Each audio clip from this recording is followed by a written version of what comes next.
ഇന്ന് നമ്മൾ ചെയ്യാൻ പോകുന്നത് ഒരു ബീഫ് സ്റ്റൂ ആണ് കേട്ടോ. ഇതൊക്കെ ഭയങ്കര ഇഷ്ടമുള്ളൊരു റെസിപ്പിയാണ്. അപ്പോൾ ഇന്ന് നമുക്ക് കുറച്ച് നല്ല അടിപൊളി ബീഫ് കിട്ടിയിട്ടുണ്ട്. അപ്പോൾ ഈ ബീഫോട് നമുക്ക് ബീഫ് സ്റ്റൂ ഉണ്ടാക്കാം. ഓക്കെ, അപ്പോൾ നമ്മൾ ആദ്യം ചെയ്യേണ്ടത് ഒരു കുക്കറിലേക്ക് കഴുകി വൃത്തിയാക്കിയ ബീഫ് അതിലോട്ടിടുക. വെള്ളമൊന്നും ഒഴിക്കണ്ട കേട്ടോ. എന്നിട്ട് ഒരു അര സ്പൂണ് കുരുമുളക് പൊടി, ഒരു സ്പൂൺ ഉപ്പ്, ചെറിയ സ്പൂണിന് 1 സ്പൂൺ ഉപ്പ് ഇട്ടിട്ട് അടച്ച് വെച്ചിട്ട് ഒരു 4 വിസിലിന് വേവിക്കുക. സിമ്മിലാണ് കേട്ടോ, കുറച്ചിട്ട് വെച്ചൊരു 4 വിസിലിന് വേവിക്കുക.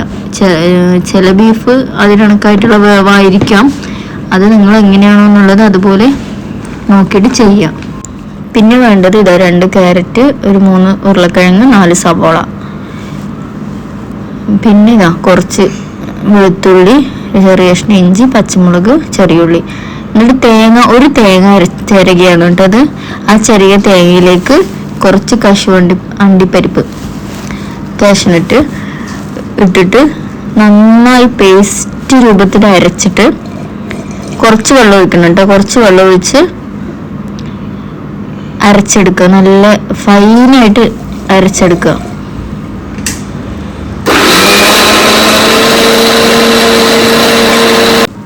നമുക്കിനി സവോളയൊക്കെ മുറിച്ച് വെക്കാം കേട്ടോ.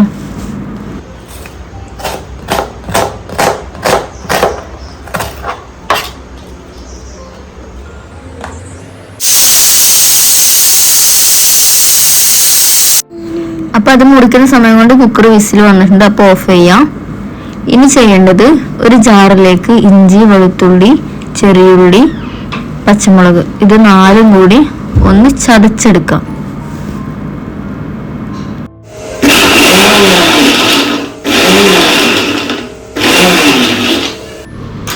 ഇതുപോലെ ജസ്റ്റ് ഒന്ന് ചതഞ്ഞാൽ മാത്രം മതി കേട്ടോ. ക്യാരറ്റും ഉരുളക്കിഴങ്ങൊക്കെ കട്ട് ചെയ്ത് വെക്കുമ്പോഴത്തേനും കുക്കറിന്റെ വിസിൽ മുഴുവൻ ഗ്യാസ് മുഴുവൻ പോയിട്ടുണ്ട്. അപ്പൊ നമുക്ക് തുറന്നു നോക്കാം. അപ്പം എന്താ ബീഫൊക്കെ അത്യാവശ്യം നല്ല വെന്ത് കുക്കായിട്ടുണ്ട് കേട്ടോ. ഞാൻ പിന്നെ ആ സമയം കൊണ്ട് ആ തേങ്ങന്റെ 1-ാം പാലും 2-ാം പാലും വേറെ ആക്കി വെച്ചിട്ടുണ്ട് കേട്ടോ. ഇനി നമ്മൾ ആ ബീഫിനെ വേറൊരു പാത്രത്തിലേക്ക് മാറ്റി വെക്കും. വെച്ചതിന് ശേഷം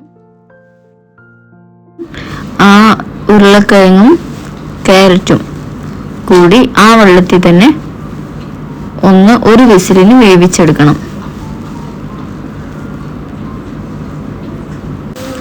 എന്നിട്ട് ഇത് അടുപ്പിലൊരു പാൻ വെച്ചിട്ട് നല്ലോണം ചൂടായിട്ട പാത്രം, എന്നിട്ട് അതിൽ കുറച്ച് വെളിച്ചെണ്ണ ഒഴിച്ചു കൊടുക്കുക.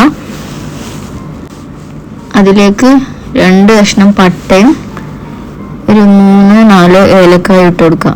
അതിനുശേഷം സവോളയും ഉപ്പും ഇട്ടിട്ട് നന്നായി വഴറ്റുക.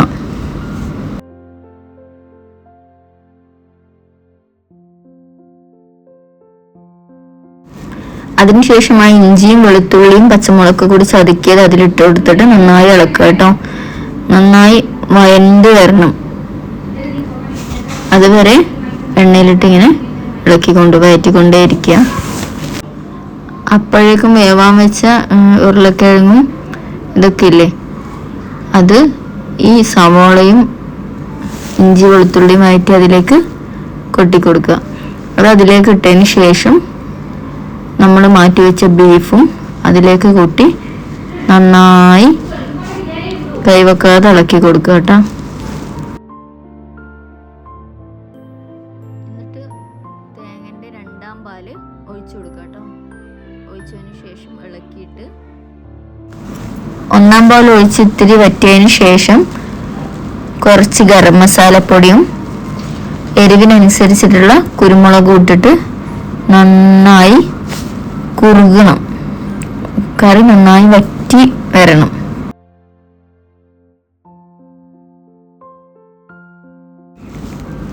അത് കുറച്ചൊന്ന് വറ്റിയതിന് ശേഷം തേങ്ങയുടെ 1-ാം പാലും കൂടി ഒഴിച്ചിട്ട് നന്നായി ഒന്ന് മിക്സ് ചെയ്യാം. അപ്പോൾ കറി എല്ലാം കുറുകി റെഡിയായി വന്നിട്ടുണ്ട്. അപ്പോൾ നമുക്ക് ടേസ്റ്റ് ഒന്ന് നോക്കാം കേട്ടോ.